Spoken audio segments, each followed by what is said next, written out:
Artist பூ மேல இல்லம்மா. வேலையா ஆடுதுற வரைக்கும் போயிருக்காரு. அவனுக்கு வேலை கொடுத்த ஆடுதுறக்காரனே நான் தாம்மா.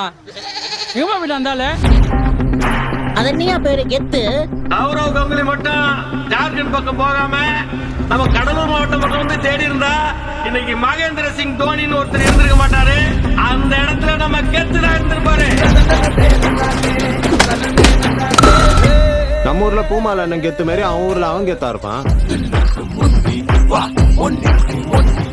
நம்மால் வந்து கெஸ்ட் பிளேயரு. இவன் திறமையை நம்பி எந்த டீம் கூப்பிடுதோ அந்த டீமுக்கு விளையாடுவாப்ல. அண்ணே உனக்கு என்ன தெரியுமா? ஏய் ஸ்கூல் படிக்கும்போது ஃப்ளேம்ஸ் போட்டு பார்த்து சிஸ்டர் வந்துச்சுன்னு அழுது போனானு அவன் தாண்டி இது. சில்லாஞ்சிருக்கியே கிரிக்கெட்டை விட காதல் பெருசா போயிடுச்சு. சில்லாஞ்சிருக்கியே வீட்டுக்கு வந்து கல்யாணத்தை பத்தி பேசிட்டா. அதெல்லாம் இருக்கட்டும், நீங்க என்ன ஆளுங்கன்னு சொல்லவே இல்ல. அவன் நம்ம ஆளுப்பா, எப்படி பிடிக்காம போகும்? உனக்கு அவனை பிடிக்கணும் உன்னோட வச்சுக்க, என் கூட சேர்த்து பேசுறதெல்லாம் வச்சுக்க. இப்படி அடிச்சாரு அப்படி அடிச்சாருன்னு சொல்றல, என்னைக்கா அந்த அண்ணா ஆஃப் சைடு வச்சு பார்த்திருக்கியா? நான்லாம் போட்டேன்னு வச்சுக்கேன், ஒரே ஓவரில் விக்கெட் எடுத்துருவேன், எல்லாம் மெயின்டைன் பண்ணுறேன். சிலர மாதிரி இன்னைக்கு கெத்தானவங்களடா நாங்க. 20 வருஷமா நாங்க கெத்து.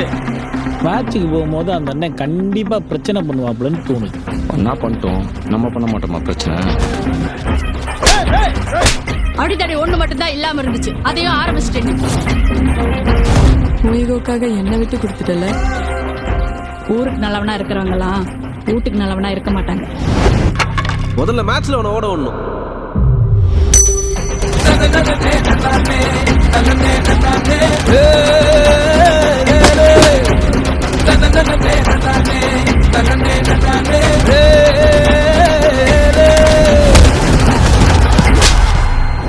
ஒரு திறமைக்காரன் இன்னொரு திறமைக்காரனை ஒத்துக்கிட்டதா சரித்திரமே இல்லைல்ல. சரி விட்னா, உன் மேலேயும் தப்பு இருக்கு, என் மேலேயும் தப்பு இருக்கு, ரெண்டு பேரும் மாற்றி மாற்றி மன்னிப்பு கேட்டுப்போம். ஏ பைத்தியம், அந்த ஆள் உனக்கு அண்ணன் இல்லடா, மாமனாரு.